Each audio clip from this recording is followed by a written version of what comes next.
So hi, Rabbi Yudin. Thank you for meeting with me. My pleasure. How do you understand the mission of Cedar Village?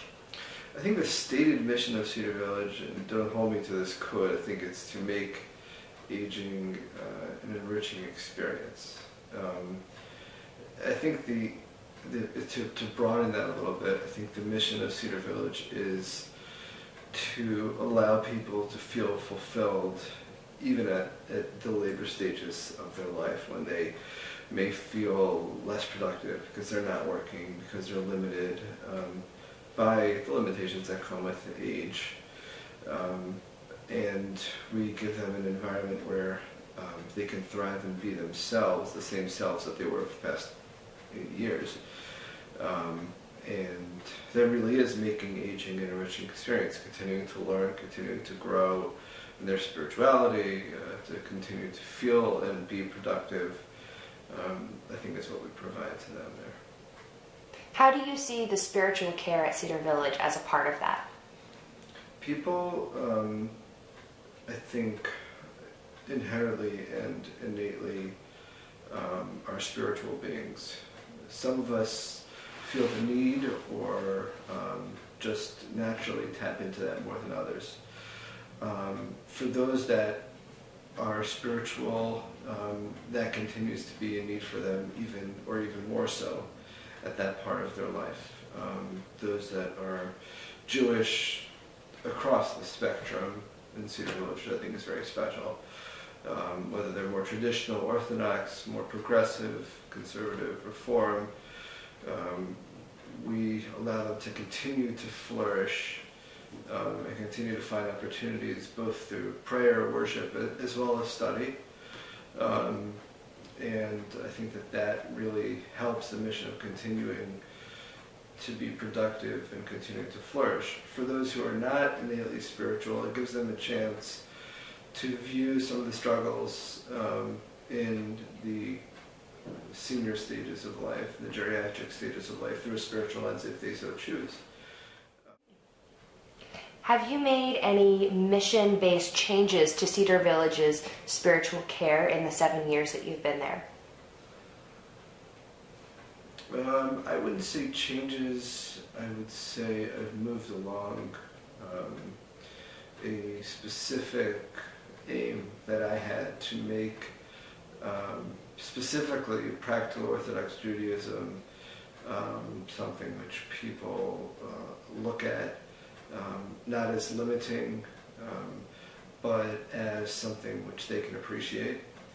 I've also, along that same line, strived to make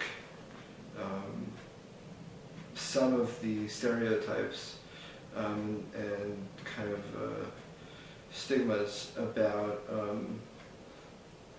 Orthodox Judaism as well as Reform Judaism kind of disappear and bridge that. I think that's very important, and I've done things toward that end, and it's been only with cooperation, tremendous cooperation and respect from Rabbi Walter, who I worked with for 6 years, and for the Cantor Katz, who I work with now, as well as the rabbis from all parts of the community.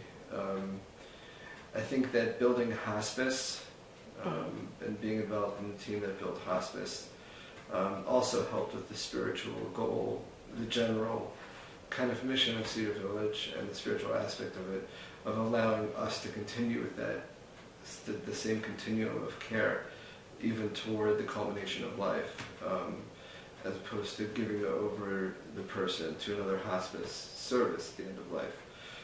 If I was helping the family pastorally and spiritually and the individual for 2 or 3 years, to pass them off during one of the most intense parts of their life was really kind of didn't make any sense. When we recognized the need for hospice, when we saw our residents who were there for a long time, going to whether it be other inpatient hospice facilities or even having other hospice services, excellent hospice services, but not us, come in and kind of take over care a little bit toward the end, we recognized that we needed to expand the continuum of care. And so myself, the CEO at the time, Carol Silver Elliott, several other members of the staff, including, I believe, the administrator at the time, and some marketing people, director of nursing, and myself,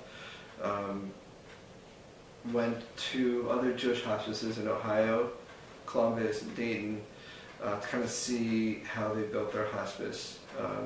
And we did a lot of research, a lot on the technical side, of course, but we did a lot of research there, and I did my own research as far as how bereavement, which is a big part of hospice, works in a Jewish-themed hospice, both for Jewish people and sometimes even more importantly for people who aren't Jewish, to understand how to treat them as well when you're in a Jewish facility or with a Jewish staff. What are some things that you've learned during your tenure at Cedar Village that you think that other Jewish professionals should know? A person is a person, regardless of the person's beliefs, regardless of their lifestyle, regardless of their race or creed.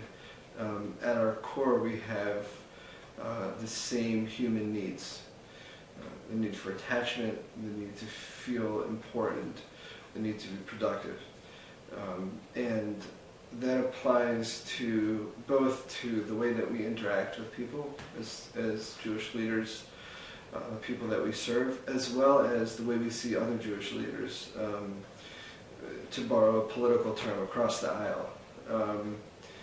I've learned, which I don't think I ever would have learned had I not been in Cedar Village, that mutual respect, not agreement, not sameness or likeness, but mutual respect builds a tremendous amount of bridges and unity. And so I don't have to agree with the way that somebody else sees the world, but I have to recognize their humanity, and through doing that you can create bonds, friendships between yourself and other people that are serving, as well as individuals that you wouldn't be able to serve otherwise, just by recognizing that they're a person. And I don't think we do enough of that. How do you define Jewish leadership? I think Jewish leadership is really the idea that one takes certain values from Judaism and inculcates their leadership style with them. One of those values is that we recognize the humanity in every person. And I know that I've repeated that, but I can't stress that enough. It's really important. The Mishnah in Pirkei Avos, apologize for my old school European pronunciation, tells us that that people are considered beloved to